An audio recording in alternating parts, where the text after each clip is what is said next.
Welcome back to another episode of the 1% Prep podcast series with my beautiful partner again. Hello, everyone. And we'll dive into Steph's intro. 2 podcasts in one. Hey, guys. Welcome back to the Let's Talk Bikini podcast in our prep series. We are now 6 weeks out from our show, and as predicted in our last episode, we're a little bit dead, a little bit prep brain. Yeah. So we're definitely feeling the fatigue lately. But besides that, it's all been going well. We've got my partner back on the show, of course, for our little prep series. So yeah, how are you feeling? Yeah, pretty much like you said. It's just the energy, isn't it? It's just like I kind of just go a little bit more introverted. A little bit more introverted. I just don't want to deal with people as much. And even the same, it's like we've been pretty quiet all day. So you're like, oh, we should probably speak to each other now. Yeah. But you're feeling it more than me, definitely. Yeah, there's no doubt. Yeah, I think it's just because my sleep hasn't been great the last couple of nights. And again, I think it's just lower body fat. You got anabolics involved, lipolytics involved and things like that. So no, do you know what? It's one of those things where like, I'm so good though. I'm so happy. I'm so good. I'm just, I'm just drained. But like, I couldn't be more honestly proud of how we're looking at 6 weeks out. We are definitely like at least 2-3 weeks ahead, if I'm honest. Food's still good. I think I like life's still good. There's nothing bad to be. Life's good. It is. Yeah. So like, I know for you felt it a little bit more. Probably probably like 5 days. It's not been bad, but you just definitely felt a bit like, just a bit more preppier in the last probably 5 days. It hasn't been long. Yeah, I'd probably say it was a little bit self-inflicted, to be quite honest. On Friday, I did a very hard leg session. Yeah. Whereas like in prep, of course, we want to try and fight to keep our strength, to keep our muscle tissue, etc. But I definitely know I pushed it too far on Friday. I'm very good at pushing things too far, and I just went in and just smash all these PBs, and like to the point where I was literally, my head was going to explode with every single rep I was doing. Like it's one of those things that you don't really realize it. Like when you're so driven, you're like, let's go. Like, well, that's my personality, right? I need to be pulled back. I don't need to be pushed, which a lot of athletes, quite good athletes are like. I like that. But definitely pushed it a little bit too far in my training. And then the next few days after that, I was like, oh, okay. Like, I had a little bit of chronic fatigue. So all this kind of standard, like, body aches. I had a migraine for like days on end. So that was self-inflicted. So now it's just like, okay, all right, we're going to go in, and yes, we want to train to fight. We want to fight to train to keep the tissue, but we can't be pushing ourselves too far. Yeah, it's a fine balance now. It's more so like it's risk to reward. So like definitely, I look at this maybe like, I guess from a male aspect as well. There's certain reps, like, do you take them? For me, I probably would. But like if you're doing a big compound movement, if it's a squat variation or like, do you know what I mean, sort of thing, would you take that last rep if form is a bit more vulnerable, if it's going to push the CNS over the line? But you need to push that line. You need to know where that line is. Without that, you can't. It's years of experience to know where that line is. But at the end of the day, like, I had the mentality being like, if that's the rep that makes me look better, I'll fucking take it. And when I'm in the gym, it's just like, I will take that muscle to a failure point. Will I make it to a point where the form drops below fucking, I don't know, 60, 50%? Probably not. But I'm there to bring the best. So like if I get on stage and I'm like, oh, not happy, or if I do a check-in where I'm not happy, I'm like, I'll blame that rep that I didn't take.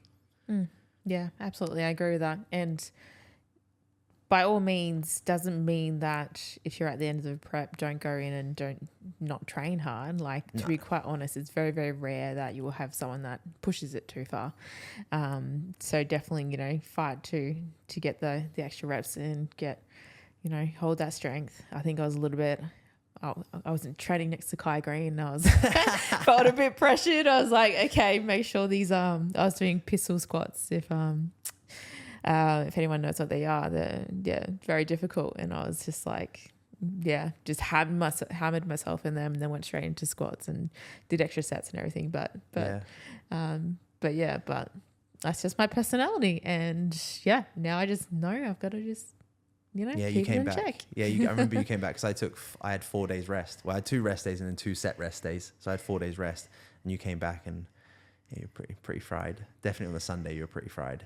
Yeah. So I went to the gym on that Saturday. I still did my session. It was upper body, which is obviously less demanding compared to lower body, luckily. But it was the worst session ever. You weren't training because you had a couple of days of repeat and resting. But like, man, I swear I was doing 1 set per 5 minutes. I was like, my brain was just like tick, tick, tick, tick, tick. And anyway. I looked at the watch. I was like, she's been there a while. It was a very slow session. But I got through it. Yeah. Did my cardio the next day. And then I just progressively was getting worse on the Sunday. And I was like, okay, I think I need to listen to my body and just rest this afternoon instead of finishing my steps. I've gotten all my training done for the week. I've got all my cardio done for the week. Just let my body just chill this afternoon so I can go into the next week nice and strong. Woke up Monday, still a bit fried, but came good by the weeks by Tuesday picked at up, least.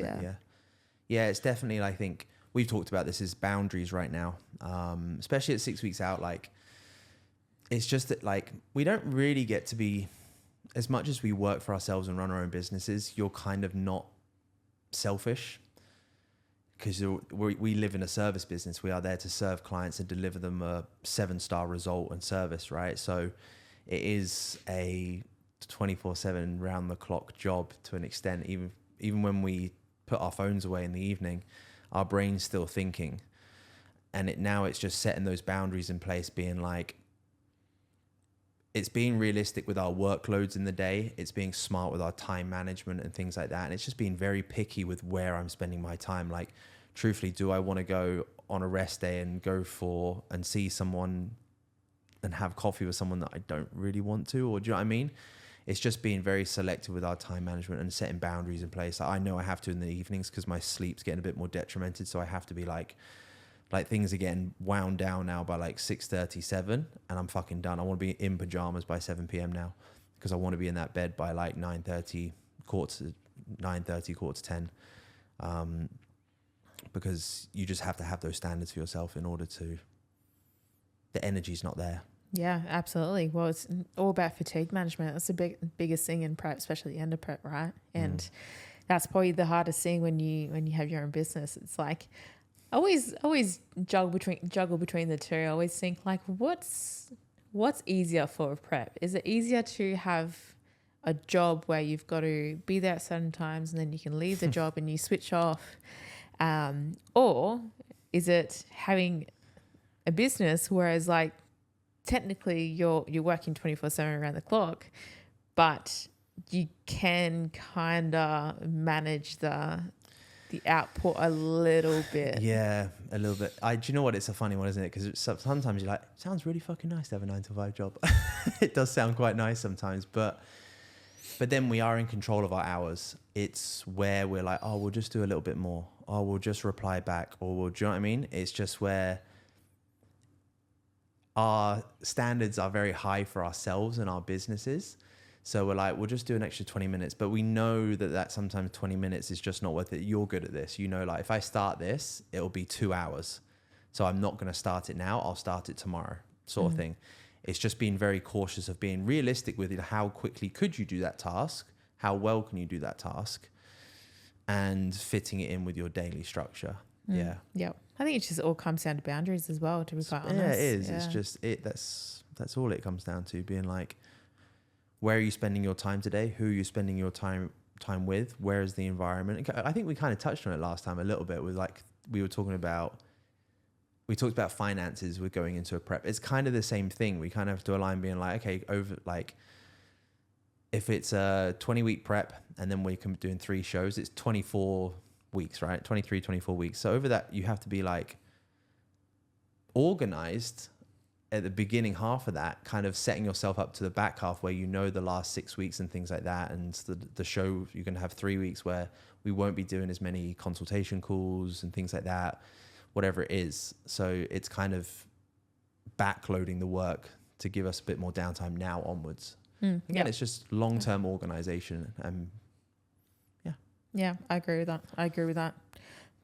Pros of having your own business, being an online coach, is we can do that, right? We can be quite strict, and we started doing that this week, being like, okay, like I'm not taking on consult calls, or I'm not doing many, right?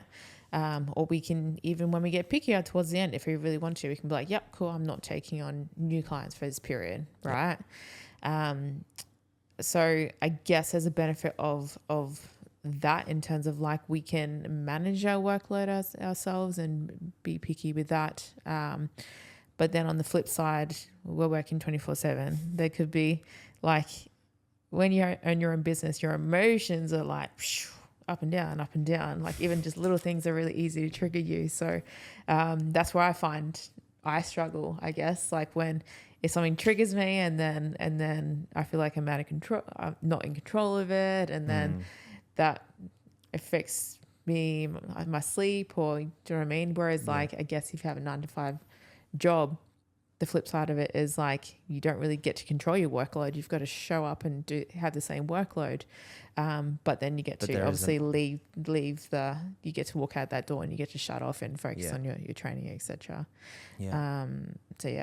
So I guess like, doesn't having your own job, your own business doesn't really make prep that easier. Only towards the end, I would say.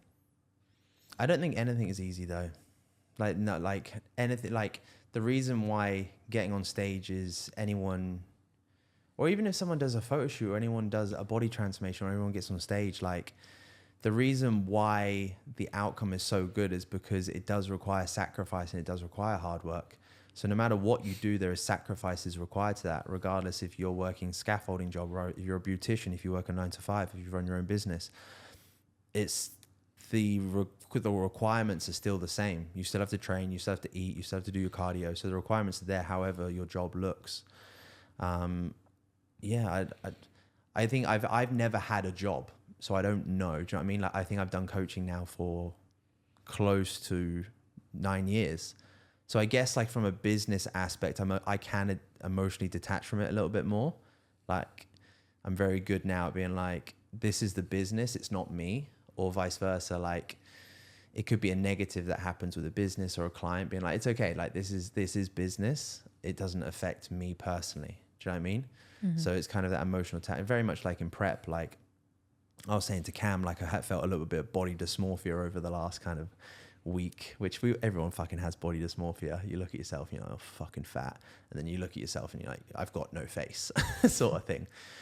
But it's, I don't know where I'm going to go with it.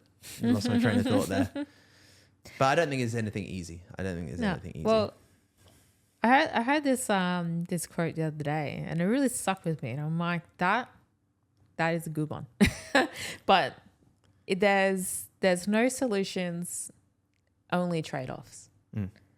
So whatever, right? Because everyone's looking for solutions, especially in fitness and weight loss, etc. Everyone's looking for the easiest solution, right? Everyone's looking for the quick fix. And pretty much like that is what it is, right? There's no solutions, there's only trade-offs. Like if you want to get absolutely shredded and get on stage, like everyone wants a solution of how to have a balanced life in prep, right? There's no solution to having a balanced life, right? There's just a trade-off. Yeah. And the trade-off of getting super lean and looking awesome is like, cool. Like, okay, what's the trade-off? Probably not going to eat out all the time. You can still go eat out, right? But what's the trade-off there? Is just like, okay, if you're going to go eat out, you're going to make sure it's like to the T, clean. It's, maybe have something like a steak or a fish or whatever, yes, you can't go out and eat whatever the hell you want, and everyone else around you is going to be eating whatever they want. But there's a trade-off, right?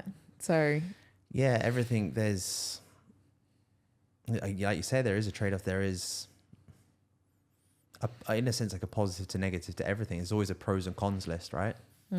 That's how it works. And I think definitely in especially in a dieting phase, like anyone that does a dieting phase, obviously a prep and things like that is very different. I'm like, it's just fucking 20 weeks.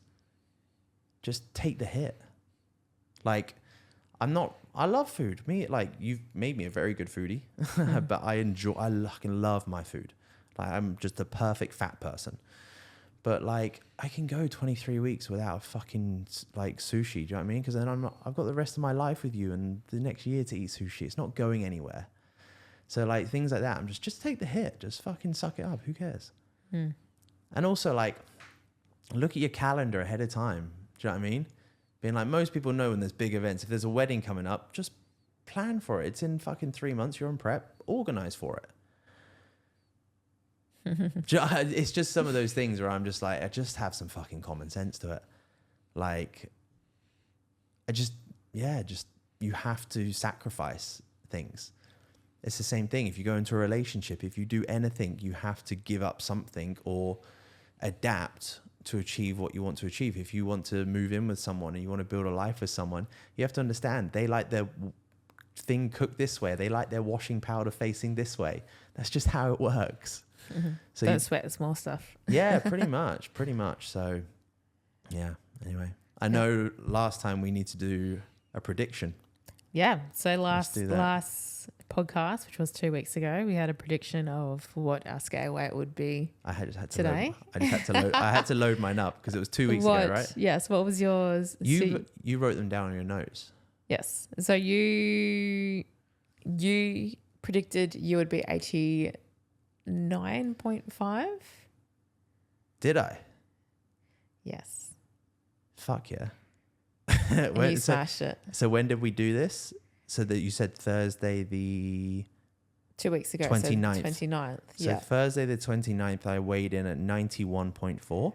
And it's Thursday the 12th now, 88.5. So so you're a kilo above the goal. Yeah, or a kilo below the goal. A kilo down. Yeah. Okay. So how many kilos is that in total that you've dropped in 2 weeks? So it would have been the 26th, right? 29th. 29th. So I was 91.4, and I'm 88.5. Nearly 3 kilos. Wow, fuck. Yeah. No wonder it fucking sucks. No wonder I felt fucking tired. Yeah, it's a big drop. Yeah, and I had that. Yeah, I had a refeed over the weekend.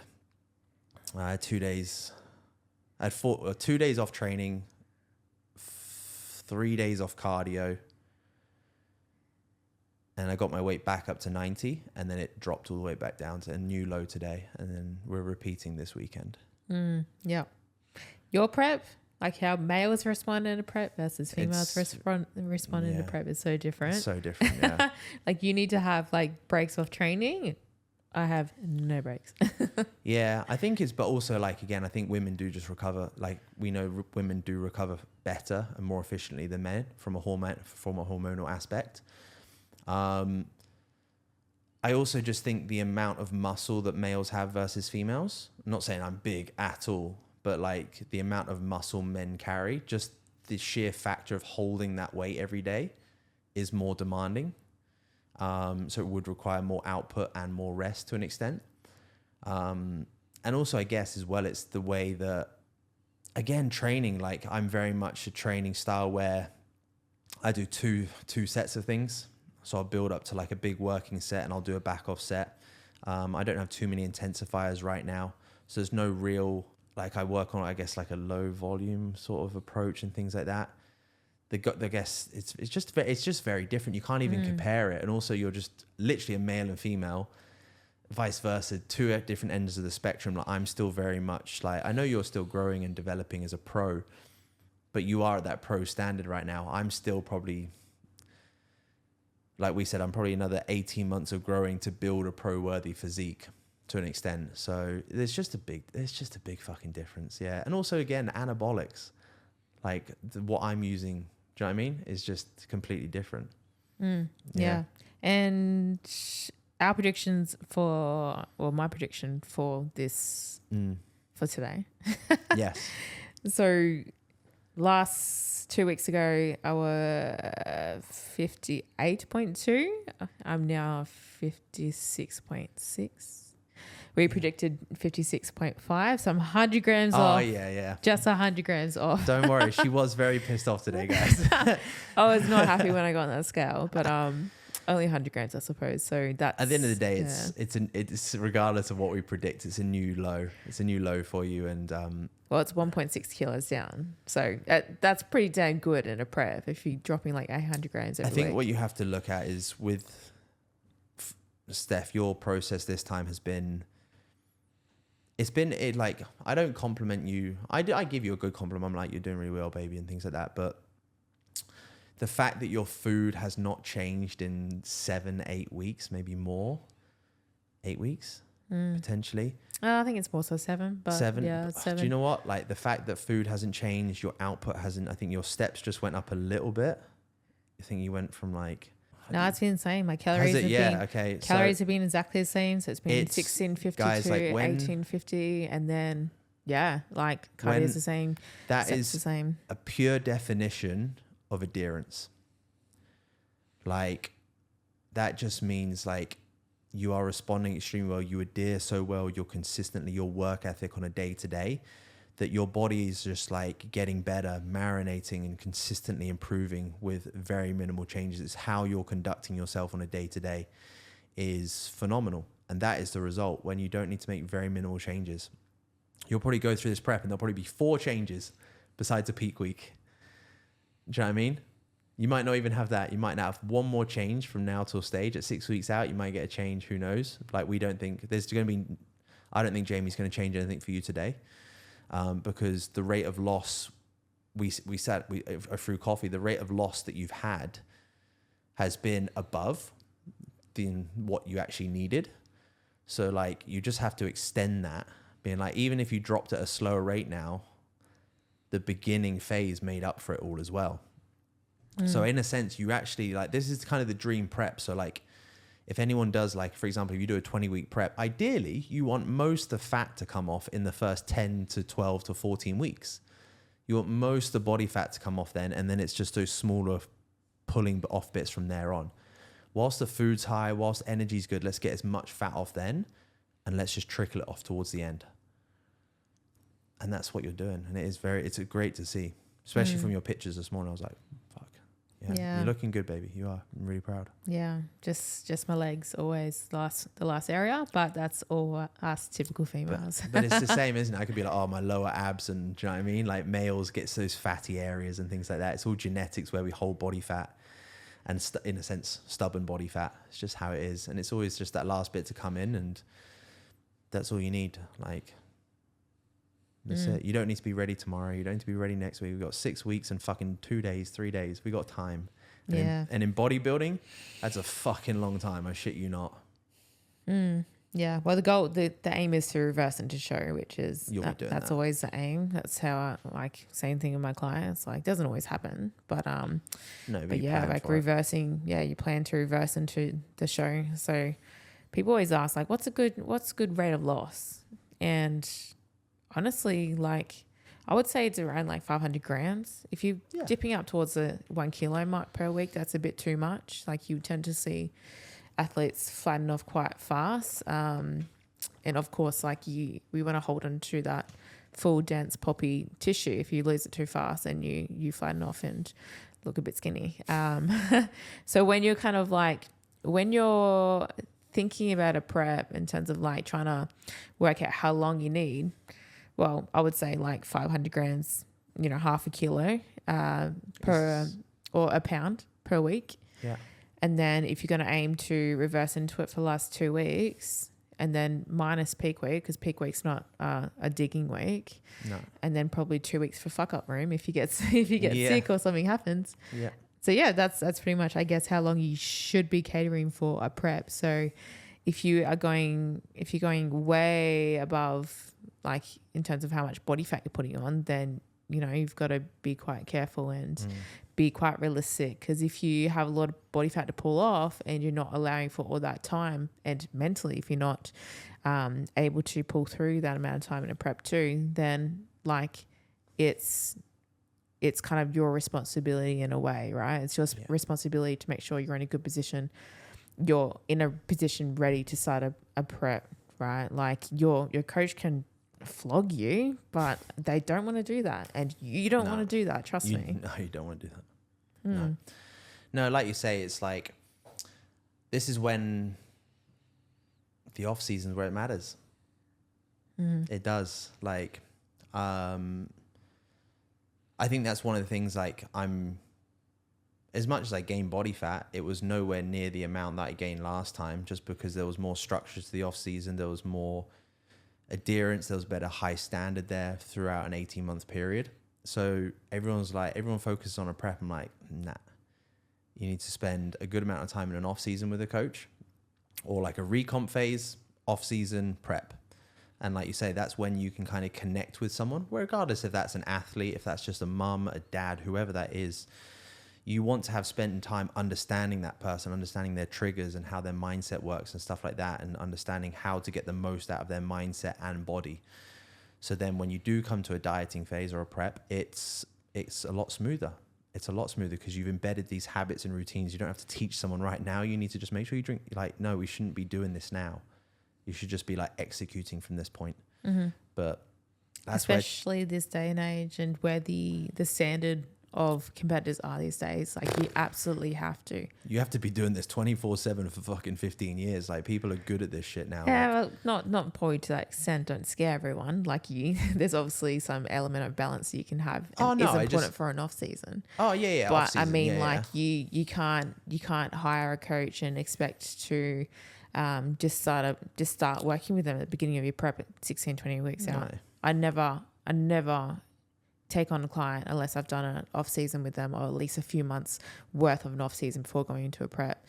And like, yeah, back in the day when I started competing, like you could do that, right? Oh, I want to compete. Cool. I'm going to hire this coach. I want this one from the USA because they coach Miss Bikini Olympia. It was, and then come into show, right? But this day and age, no, you cannot absolutely do that. Even at an amateur level, the girls, you need to be putting in like the building in the off season. And that's kind of when prep coaching was a thing, wasn't it? Someone just did a prep coach. Like, you went to this person for prep and things like that. Yeah, now you don't really get that sort of stuff.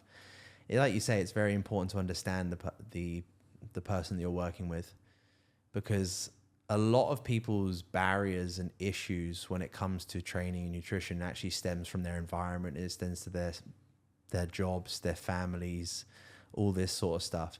So you actually need to understand, like, who is this person? What makes them tick? How's your partner? How's the job? Is it busy at the moment? How's stress load and things like that? Because once you can understand that and deal with those stresses, then it makes a prep, a dieting phase a lot smoother on the individual. And like you say, it keeps them more relaxed, keeps their cortisol nice and low, and it makes them fucking enjoy it. It makes them enjoy it. Like you say, you don't have to slug them. Be like, right, fucking pull your calories down by 1,000, fucking 50 minutes of cardio. You know what I mean? You don't have to do that sort of stuff when you do it in a controlled manner over a longer period of time. Yep. Like, not only that we get to know your body, but like it's also very important to build a relationship with your coach, with someone. Like, what I've obviously been competing for a very long time, for nearly a decade. It'll be a decade this year. Jesus. And what really separates a great prep versus like not the greatest prep is like how well you work with your coach, how well they know you, all those external things that affect your prep, like your habits and things as well, even down to like traumas, to be quite honest. Like, of course, like when like we were talking yesterday how like a client of mine, we've worked together, I think it's nearly 4 years now, and the goal in the first place was she wanted to get on stage, she wanted to compete. Anyway, long story short, 4 years later, I think this is the fourth or fifth time we've worked together with like, 4 or 5 breaks in between. And our aim is to get on stage in season A. And she, once again, she did tell me, she's like, oh, I don't think I'm going to do it. It's not the right time. And because I knew her quite well already, yeah, from working and understanding with her so long, and we've built that relationship, I was like, no, like if it's not the right time, it's not the right time. But I think you're continuously self-sabotaging yourself, and you're always putting everyone else before yourself. Like, I actually don't think that it's the wrong time for you. I think you're just going back into your old habits and ways of like... It's like comfort for her. Yeah, just self-sabotaging constantly, right? And people self-sabotage all the time.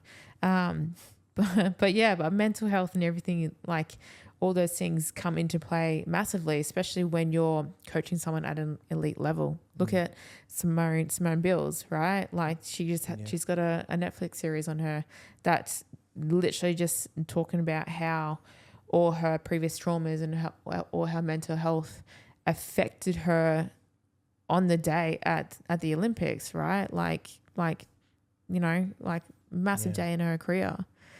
And it wasn't until she went and worked on that and was strong mentally, she could come back and be the elite athlete that she needed to be. And that's what it comes down to when you want to be an elite athlete. Yeah, 100%. Like anything, like you say, you wouldn't have been able to, if you were working with that girl for 2 months before, you wouldn't have been able to say that to her to an extent. It's the fact you knew her so well and being like, you're actually sabotaging yourself, hun. Like, this is your time. Like, it's your time to really do this.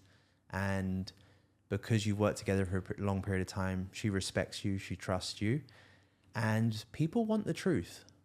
People are hiring us for the truth and a result.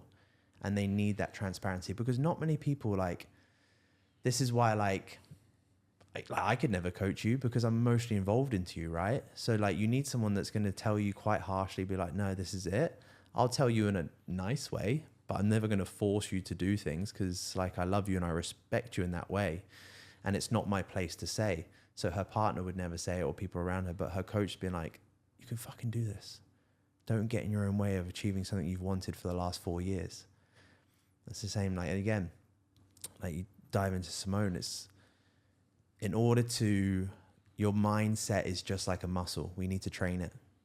I think sometimes, like, get therapy, get help, talk to someone, because it's a way, coaching, like you say, build a relationship with your coach, because they'll help you build a stronger mindset, which will allow for the body to respond. Mm-hmm. Yeah. So, yeah. And I think this day and age, like, it's so undervalued how much... Because like you've obviously got coaches that like just produce massive numbers, right? Yeah. And when you think about it, when you've got massive numbers like that, they don't know you. No. They don't know the important things that are actually going to affect you in a prep, right? Yeah. Like anyone can give you a training program or a nutrition program, and like, ones that are more experienced and a bit more skilled, they're gonna know a bit more and can have a better plan. But if they've got a massive team, probably going to be cookie cutter, to be quite honest, and you're gonna have the same plan as everyone else. But when you have a coach that understands how you works and how you work, and okay, why is this person constantly, why is their fatigue management so shit? Why is their cortisol so shit? Like, why aren't they responding? Like, why are we having to constantly try and drop calories and give them more cardio? Because if it's obviously cortisol, it's the issue in the first place.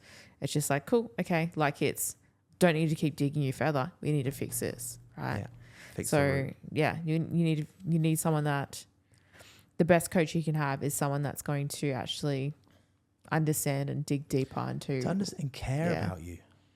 I think that's the biggest thing. There's nothing better when a coach generally like, I did it like when I was like, you want to do your coach proud. And it's the same, like if my coach is happy, I'm fucking happy.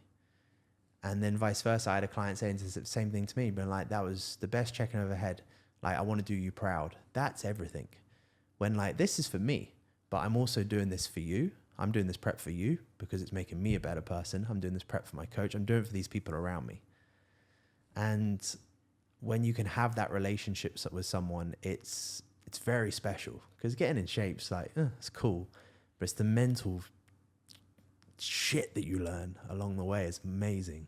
It's absolutely amazing. And again, that's why you brought on Jess, because you can only take on a certain amount of people, because your eye is fucking obsessive how good your eye is for certain things.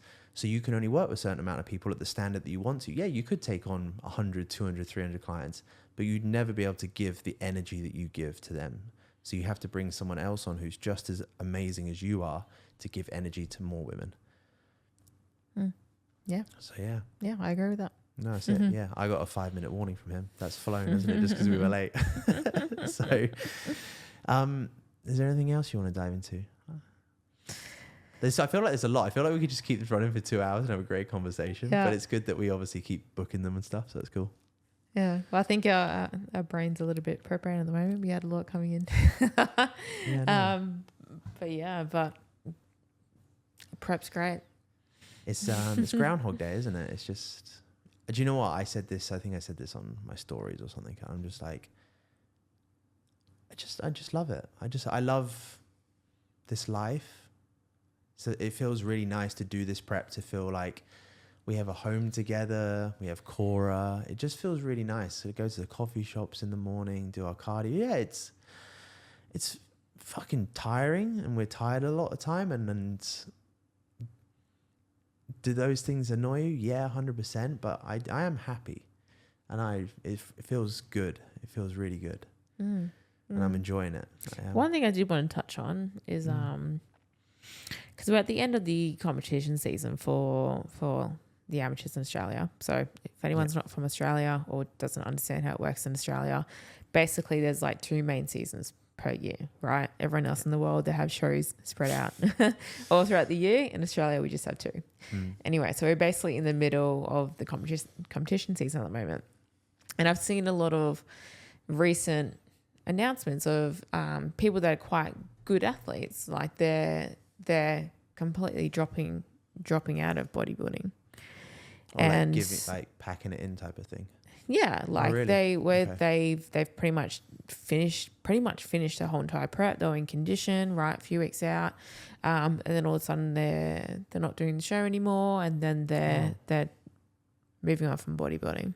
From an outside point of view, it makes me sad to start off with, but like it's these athletes that are doing this, it's because it's like most of the time it's burnout, right?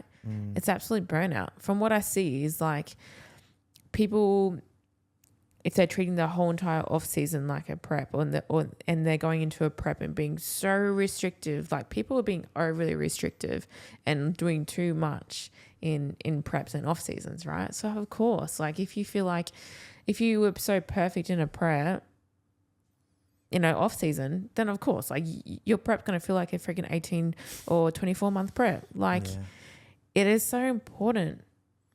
We mentioned this on the podcast last episode, but it is so important to have the balance with off season and prep. Like know what you need to do in off season, know what you need to do in a prep, and then they balance each other out. That's like, you can't be perfect all the time. No. We're human. You need balance. Your mental health needs your mental health. It needs your friends. It needs your family. It needs your soul food and your friggin' like, your nice enjoyable events and meals out. Like understand that your mental health is also like very important, and your off seasons, go enjoy life, go travel, go have like off-plan meals as part of your routine. Because I know there is some coaches out there, and a previous coach of mine, like, you know, we were expected to be to the team off season, and I freaking got burnt out, like very burnt out. And I've seen how lean you were. I've seen how lean you were like, in some of your off seasons. After I won my pro card, I was perfect to the T the whole entire off season, like for a very, very long time until I got on stage again. And then after that, I was just like, you know, of course you're going to question, like, is bodybuilding for me? Like, do I want to do this? Am I happy? And then, like, luckily, you know, I got over that phase and came back to it, to bodybuilding. But I was just purely burnt out. And this is what a lot of people are missing, and a lot of good potential and great athletes are missing out on, because I think they need to be that perfect to the T. Yeah. When you really don't. I think as well, it's kind of like, I think you say everyone wants to be perfect, and maybe that's probably social medias nowadays, trying to be like everyone's nailing it all the time, when the truth is, like, it doesn't work like that. And like, no one's nailing it all the time. You're just doing it to the best of your ability every day. But like you say, like, I think it's being excited. Like you say, like, I'm so excited to be like, hey, we're 6 weeks out. It's going to be amazing. We're going to start looking at Airbnb. So that next chapter's coming up. Then it's being like, hey, we're going to go to London and we're going to spend a bit of time there. Let's eat. Let's go to some markets. Being excited for each chapter, being excited to be like, right, this is how we're going to structure off. So we're going to grow for a good period of time. We're going to go out, send you like, oh, Chipotle's opening up in Dubai. Let's go to Chipotle. Being excited for different phases in your life, because it's about this fitness and bodybuilding. It should be a lifestyle. It should be part of your lifestyle. And it's just knowing, 100%. In preps, be more aggressive. But then in your off season, be 60, be 70, be 80%.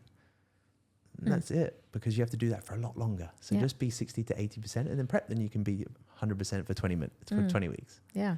As long as you're killing it in the gym and you're not getting too fat, like that's what you're off good season to go. is. Yeah. You're meant to be growing and also refreshing, you know, your personal life, your mental health, all those things as well.